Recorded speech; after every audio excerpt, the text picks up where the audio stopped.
दररोज फक्त अंघोळीच्या आधी चेहरा वॉश करण्यासाठी आपल्याला फेसवॉशच्या जागेवर फक्त हा बेसन हल्दी फेसवॉश यूज करायचा आहे।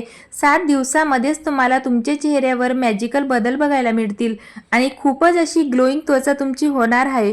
त्यासाठी व्हिडिओ शेवटपर्यंत नक्की बघा। ही रेमेडी मी कशा पद्धतीने बनवली आहे किंवा हा फेसवॉश कशा पद्धतीने आपल्याला तयार करायचा आहे ते स्टेप बाय स्टेप नक्की बघा।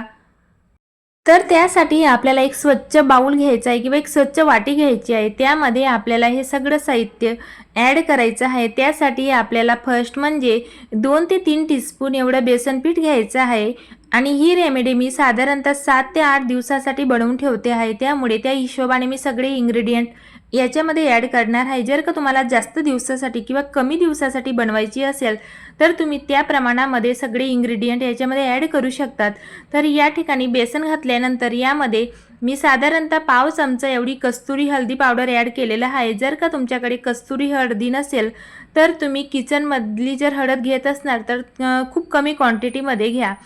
आणि त्यानंतर आपल्याला एक चमचा एवढं यामध्ये कॉफी पावडर ॲड करायचं आहे। जर का तुमच्याकडे घरामध्ये कॉफी पावडर नसेल तर 2 रुपयाचे सॅशे हे मार्केटमध्ये इझिली अवेलेबल होतं कॉफीचं, ते तुम्ही आणू शकता, ते देखील याच्यामध्ये ॲड करू शकतात।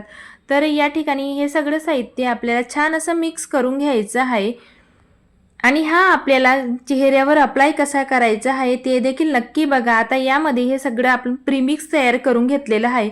तर आपण पावडर्स हे असं स्टोअर करणार नाही हवं, तर पूर्ण फेस पॅक आपल्याला इन्स्टंटली आपल्याला चेहऱ्यावर लावता येईल त्या हिशोबाने आपण तयार करत आहोत। तर त्यासाठी आपल्याला यामध्ये 2 ते 3 ड्रॉप्स एवढे खोबऱ्याचं तेल घालायचं आहे आणि यानंतर आपल्याला यामध्ये थोडं गुलाबजल देखील घालायचं आहे। 1 ते 2 चमचा एवढं यामध्ये मी गुलाबजल ॲड करणार आहे। जर का तुम्हाला हे प्रीमिक्स जास्त दिवसासाठी हा फेसवॉश तयार करायचा असेल तर तुम्ही फक्त पावडर बेसमध्ये देखील साचवून ठेवू शकतात। तर यामध्ये मी फिल्टर वॉटर घेतलेलं आहे। फिल्टरचंच पाणी यामध्ये आपल्याला वापरायचं आहे, दुसरं पाणी घेऊ नका।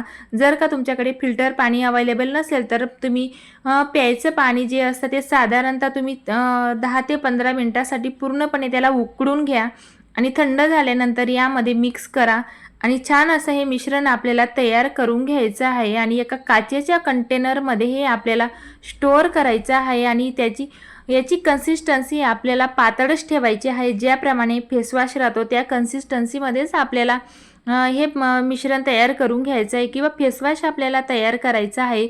आणि कॉफी पावडर आपण यामध्ये ॲड केलेली आहे। कॉफी पावडर ही आपल्या त्वचेसाठी खूपच जास्त महत्त्वपूर्ण असते। आपल्या चेहऱ्यावरील टॅनिंग रिमूव्ह करण्यासाठी आणि नॅचरल एक्सफोलिएटरचं देखील काम कॉफी हे करत असते।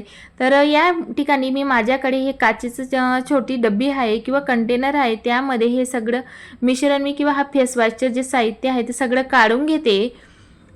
साधारणतः फ्रीजमध्ये हा 7 ते 8 दिवस आरामात व्यवस्थित राहतो। जर का तुम्हाला जास्त दिवसासाठी देखील करायचं असेल तर फ्रीजमध्ये स्टोअर करा, तर तुम्ही आरामात हा फेसवॉश यूज करू शकतात। तर तुम्ही या जागेवर कुठलाही जर का फेसवॉश यूज करत असणार तर तो स्किप करा आणि तुम्ही हा बेसन हल्दी फेसवॉश तुम्हाला यूज करायचा आहे। तर बघू शकताय तुम्ही एवढ्या क्वांटिटीमध्ये साधारणतः अर्धी डब्बी म्हणजे काचेचे एक अर्धी बॉटल या ठिकाणी भरलेली आहे आणि 7 ते 8 दिवसासाठी हा आरामात मला जाणार आहे। तर चला हा चेहऱ्यावर आधी अप्लाय कसा करायचा तो बघून घेऊया। तर या फेसवॉशमध्ये तुम्ही बेसनसोबत तुम्ही तांदळाचं पीठ देखील ॲड करू शकतात आणि बेसन हे आपल्या चेहऱ्यासाठी नॅचरल क्लिन्झरचं काम करत असतं। तर चला आता हे चेहऱ्याला आपण अप्लाय कशा पद्धतीने करायचं ते बघून घेऊया। तर मी चेहरा फक्त थंड पाण्याने वॉश करून घेतलेला होता आधी आणि आता चेहऱ्यावरही आपल्याला लावायचं आहे। तर चेहऱ्याला आधी हा आपल्याला छान असं लावून घ्यायचं आहे आणि त्यानंतर आपल्याला 2 ते 3 मिनिटासाठी चेहऱ्यावर मसाज करायची आहे।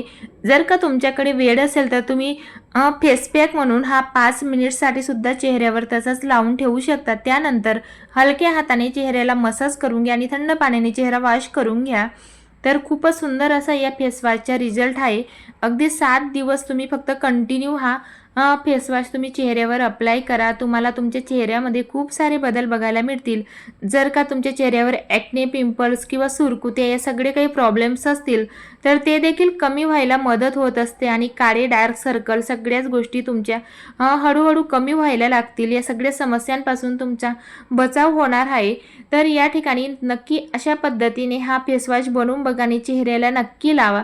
तर या ठिकाणी चेहऱ्याला अप्लाय केल्यानंतर 2 ते 3 मिनिटासाठी आपल्याला हलक्या हाताने चेहऱ्याला मसाज करायची आहे. जास्त आपल्याला चेहऱ्यावर हे जोराने रब करायचं नाही आहे. आणि यानंतर आपल्याला थंड पाण्याने चेहरा हा वॉश करून घ्यायचा आहे. तर बघू शकताय तुम्ही चेहऱ्यावर लगेच इन्स्टंट ग्लो येत असतो आणि खूपच जास्त आपली चेहऱ्याची त्वचा ही स्मूथ होते.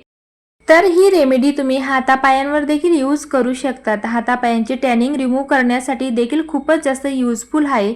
तर चला या ठिकाणी फेसवॉश तर छान असा झालेला आहे. यानंतर आपल्याला स्किन केअर करून घ्यायचं आहे. अंघोळीनंतर किंवा फेसवॉश झाल्यानंतर स्किन केअर करायचं कधीही विसरायचं नाही आहे.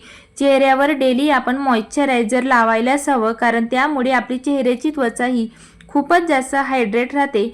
तर बरेच वेळा आपण चेहऱ्यावर स्किन केअर करायचं विसरतो, त्यामुळे आपली चेहऱ्याची त्वचा ही खूपच जास्त एजिंग सीन्स आपल्या चेहऱ्यावर दिसायला लागून जातात आणि खूपच असं डल आपली चेहऱ्याची त्वचा दिसते. तर असं न करता आपल्याला डेली चेहऱ्यावर मॉइश्चरायझर आणि सनस्क्रीन हे अप्लाय करायचंच आहे. आणि मॉइश्चरायझर लावल्यानंतर चेहऱ्यावर फक्त 1 ते 2 मिनिटासाठी मसाज द्या. त्यामुळे ब्लड सर्क्युलेशन हे खूप छान प्रकारे होतं आणि आपला चेहरा हा खूपच जास्त ग्लो करायला लागतो. तर चला आजची ही रेमेडी तुम्हाला कशी वाटली मला कमेंट्समध्ये नक्की सांगा आणि व्हिडिओला लाईक करायला विसरू नका. आणि चॅनलवर नवीन असणार तर चॅनलला सबस्क्राईब देखील नक्की करा. आणि हो, तुमच्यापर्यंत जर का हाईपचं फीचर पोहोचलं असेल नक्की हाईप पॉईंट द्यायला विसरू नका. चला तर मग भेटूया. बाय.